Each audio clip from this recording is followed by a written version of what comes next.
देखिए जितनी भी सती मैया लोग आ रही है ना, तो साथ में अपने अपने भोले बाबा जी को भी साथ में लेकर के आइए।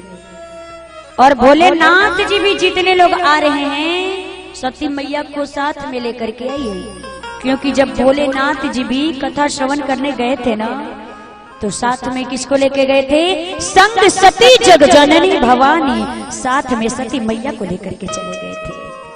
इसलिए आप जुगल स्वरूप में आकर के भगवान की कथा को श्रवण करिए,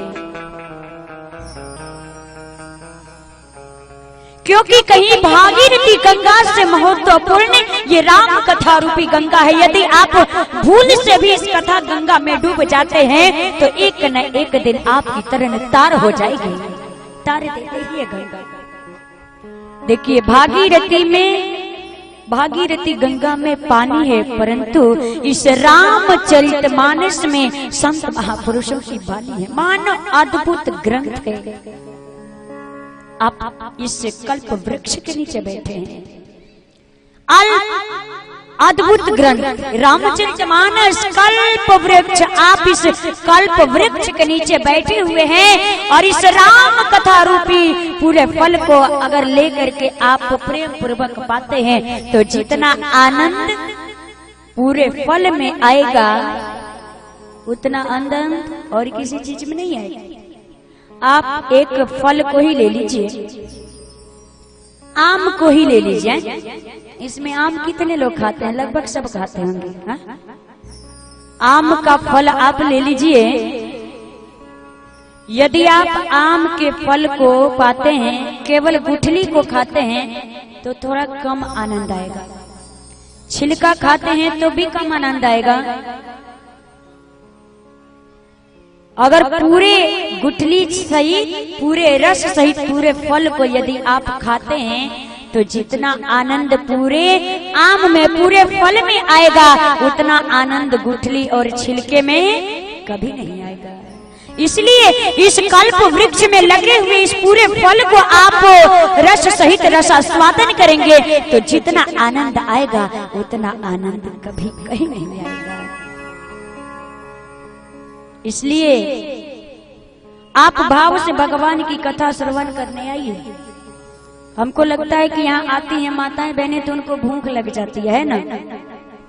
नहीं, देखिए कोशिश तो ये करना चाहिए कि व्रत रख के कथा श्रवण करना चाहिए। अगर व्रत नहीं रख सकते हैं तो एक टाइम भोजन कर लीजिए, भगवान की कथाओं में भिड़ जाइए। अगर उससे भी ज्यादा खाने वाले हैं तो 2 टाइम भोजन कर लीजिए, फिर भी आइए कथा सुनते रहिए बैठे। अगर उससे भी बैठे बैठे भूख लग जा रही हो तो 3 बार खा लीजिए। अगर उससे भी ज्यादा खाने वाले हैं तो क्या करो, हरिया बर्तन चूल्हा चौकी लेकर के चले आइए, पूरी रात बनाते खाते रहिए जब तक कथा चले, कथा सुनते रहिए। बोलो जय सिया राम। देखिए हाथों से किया हुआ दान और मुख से लिया हुआ भगवान श्री राम का नाम कभी व्यर्थ नहीं जाता। इसलिए बड़ा जोर से, इतना जोर से जयकारा लगाइए जो बगल के गांव के लोग खूब ठाट बाट से सो रहे हैं वो दौड़ते हुए इस पंडाल में नजर आए। उठाइए सभी।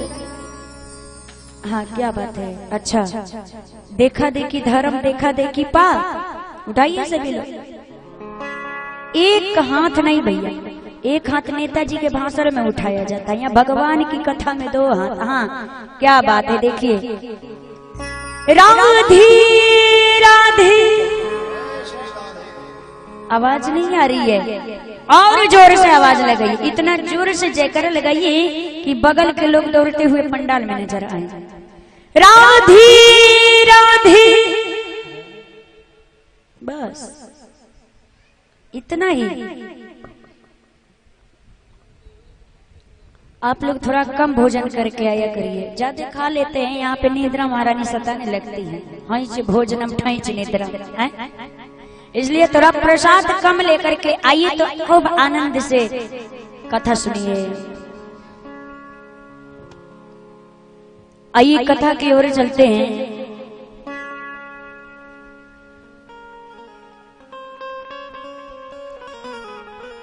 सती चरित्र की कथा श्रवण कर रहे थे।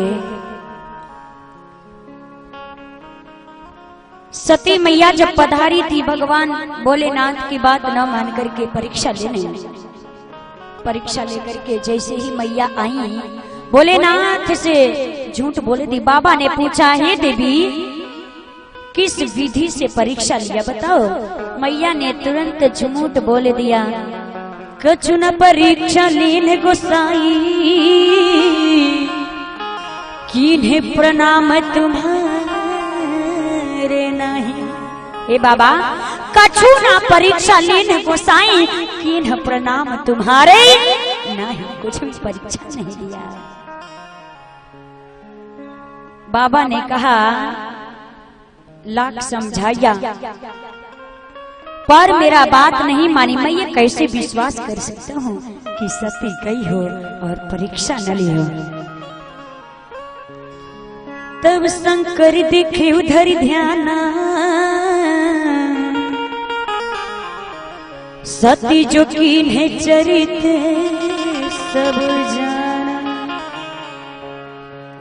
सारी चरित्र को पल भर में बाबा जान गए। देखिए, एक बार पति पत्नी के रिश्ते में अगर मिलावट आ जाए तो वो रिश्ता बर्बाद हो जाता है। पति पत्नी का रिश्ता तो बड़ा ही पवित्र रिश्ता है, विश्वास पे चलता है।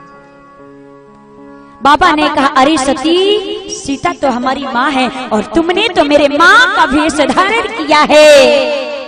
अब बाबा मन ही मन संकल्प ले लिए।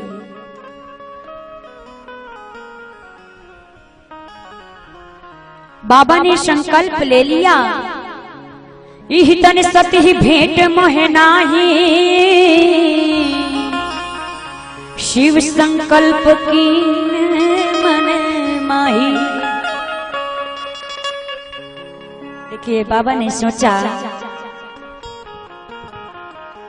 यदि मैं सती से कह देता हूं कि मैंने परित्याग कर दिया तो मेरी सती दुखी होकर के रोने लगेगी, क्योंकि हमारी सती मुझसे बहुत ज्यादा प्रेम करती है और भोलेनाथ जी भी माता सती से बहुत ज्यादा प्रेम करते हैं। बाबा ने सोचा, यदि मैं कटु वचन बोले देता हूँ कि हे सती, मैंने तुम्हारा परित्याग कर दिया तो मेरी सती दुखी हो जाएगी और रोने लगे। इसलिए बाबा ने कहा कि बानी ऐसा बोलो जो अगले के मन में भी शीतलता प्रदान हो और तुम्हारे मन में भी।